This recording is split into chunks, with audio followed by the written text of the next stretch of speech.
And welcome back to the Morning Drill. Hard to believe a week from today, Christmas Eve. Just doesn't feel like it with this weather around here. And a lot of things going on in the region. Joining us this morning, Dr. Terry Purvis-Smith from the First Presbyterian Church of Titusville joins us. Good morning. How are you? Good morning. I'm great. Thank you for inviting me. I can't believe we're a week away. It doesn't quite feel like it yet. Well, we're still in summer. And I love your sense of humor. Didn't you just say snow flurries? Not up here. We had all our snow last year. Yeah. Well, some people might want to celebrate Christmas this weekend on Saturday and before it feels like Easter. Exactly. Now, you grew up in California? I'm a Southern Californian. I love it. Okay, so you're okay with this? I'm okay with this. You bet. In fact, I was thinking on my way over here today, this is my third time to be here. And the other two times I've come, I've had to wear every piece of clothing I have in my closet. And getting here meant getting here and getting undressed and then putting it all back on. So it was nice just to wear a raincoat and walk over. Yeah. Talk about the service. You said this is, your third Christmas Eve service? This is my second. Or second, okay. Mm-hmm. What does that mean to you when you see these families coming together and saying, yes, it's important. It's how we grew up. Let's dress up and go to church Christmas Eve. That has to be pretty meaningful to you. Well, I think what's going on is that people want to feel hope. And it's a sign and symbol of hope. And people gather with their families to come and say, we need hope. And I think we do need hope. I think that's also what the message this time of year is about. The people were walking in darkness, and then they saw a great light. So, yes, I'm excited when Christmas Eve comes because I think it's a chance for people to see beyond the immediacy of the many pains and struggles in our lives to get to the place of saying, but in the midst of all this, we have hope. When do you start preparing for the Christmas Eve service? Is that something that you guys start in the fall? Do you start it, 2 weeks from Christmas Eve? What all goes into planning that service? Because it is very special. Well, actually, let me tell you that we have a new director of music, Dr. Philippa Duke, and the Christmas Eve service has a tremendous amount of music. So she starts planning early to bring all that about. So we not only sing many Christmas carols, but there's a half-hour prelude. So worship begins at 7. The prelude begins at 6:30, and so she lines up the music for that. I'd like to tell you about it. Yeah, absolutely. Okay. Well, it's going to have the Memorial Handbell Choir is going to perform. They've got 4 pieces that they're going to play. And then local artists Jess and Aaron Lavery are going to sing. And then Aaron will present a piece on the piano. And then my favorite baritone, Joe Thompson, will sing a classical piece. I'm sure everybody knows Joe from his acting and directing work here in Titusville. Well, and he did a classical piece for us last year, You're a Mean One, Mr. Grinch. I take it that's not what he'll be doing next week. Well, I don't think so. But if Joe does it, it's going to be terrific. True. It's going to be terrific. Rhonda Clark, I'm sure people know Rhonda. She is a professor, but she is also, I think, on the Planning Commission. She's going to play her trumpet and join in the festivities that way. And then last year we had a guest for the first time. Her name is Kelly Griffin, and she is an opera singer, and she's coming from New York City. Wow. She's coming here. And she was amazing last year. Isn't she? Yeah. Yes, she really is. And the thing about singers who have a voice type like Joe's and like Kelly's can be illustrated by when she was warming up in the sanctuary. Some singers who come to our sanctuary want to have a microphone. But when she was warming up, she looked at her father and said, do I need more volume? And I was already going, my gosh, you are filling this place. And she still had plenty to go. So she had both Kelly and Joe have tremendous voices. She's the daughter of Kathy and Dr. Griffin in town, so that's why we're fortunate enough to have her. So that's a whole half hour, and people typically come early to find a seat. And so you're saying that begins at 6:30. So if you want to listen to some wonderful music, That's right. 6:30, be there before that. And since we're going to have more people than usual, I thought I'd preach for an hour and 45 minutes. But the session has a hook, so if I go that long, they're going to pull me away from the pulpit. Is it when you're prepping for that message? There's obviously a lot going on in the world. Is it easy to pull the stuff that you want to talk about, or is it harder to narrow that down to get it into that time frame?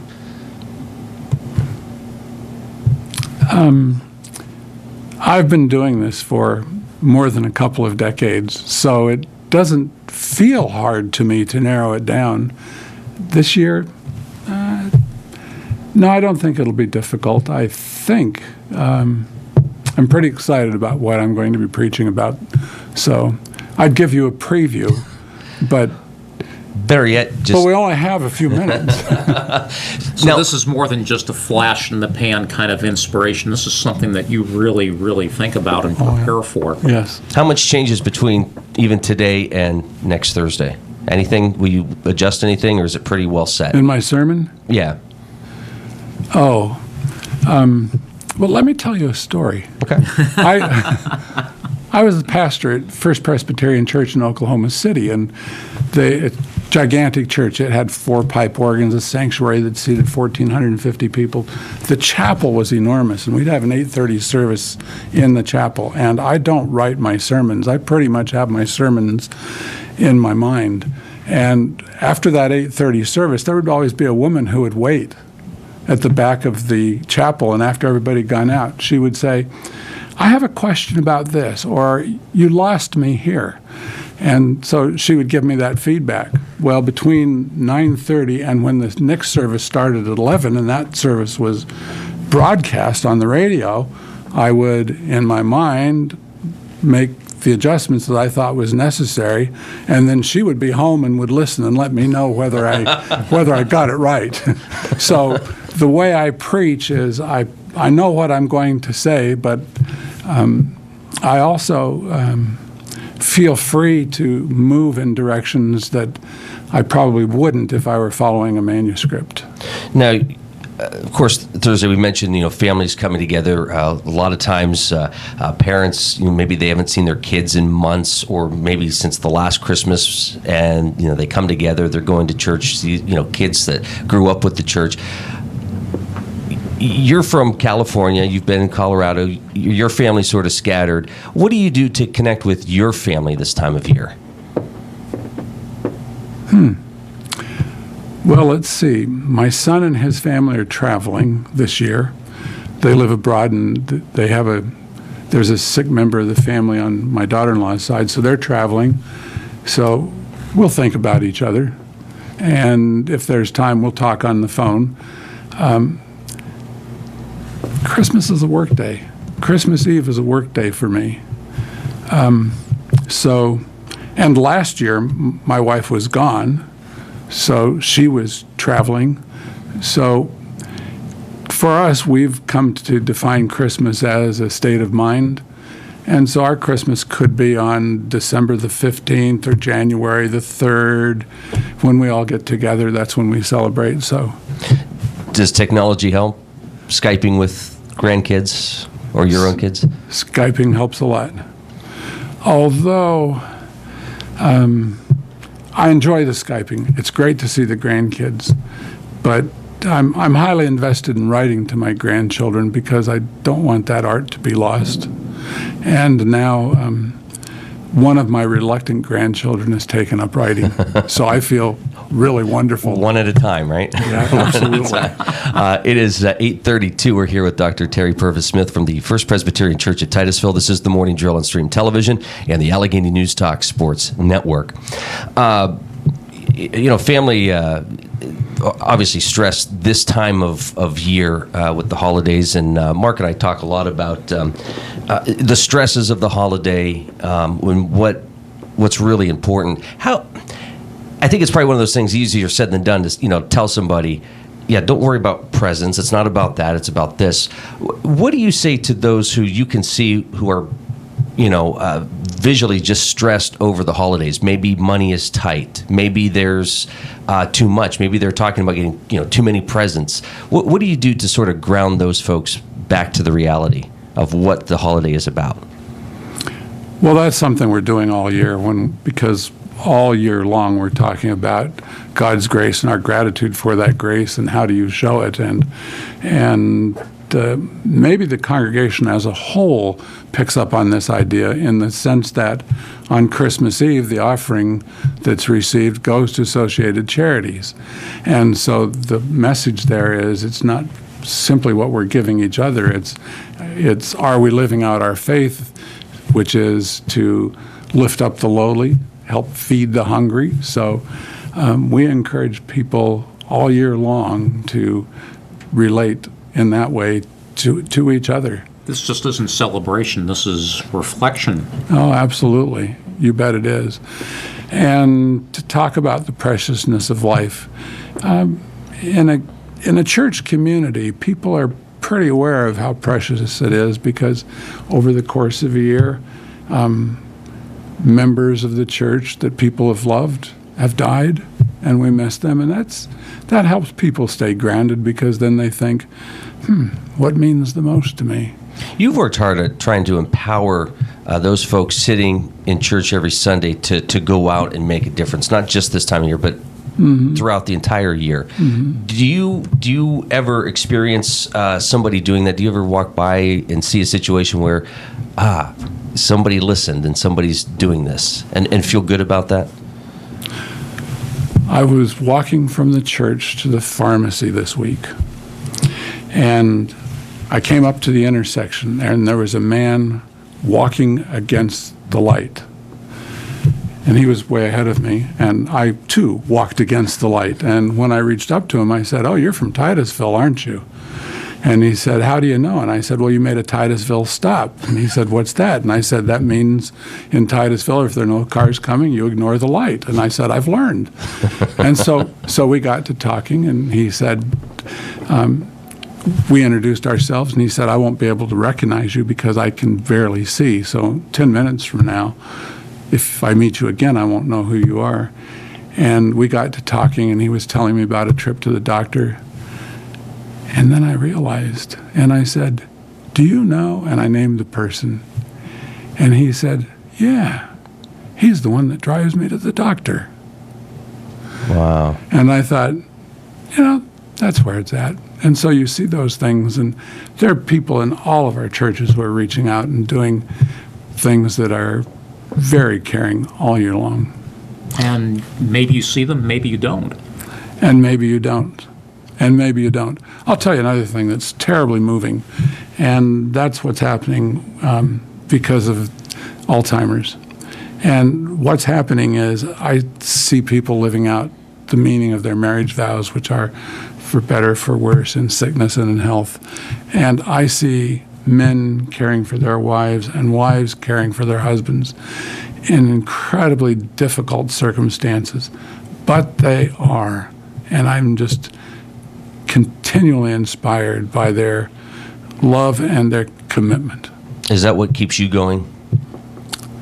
Well, it certainly challenges Because- me to take a look at what I'm doing in my life, you bet. Yeah. You started out, you've done a lot in your life, and you've seen a lot of hurt. You've seen a lot of bad situations. What do you do to not forget that? Because you don't want to do that. You take those and you turn them into, a different kind of experience. But what do you do to say, yeah, I can help, but yet I need to almost hit the reset button for me and get a better perspective of my life?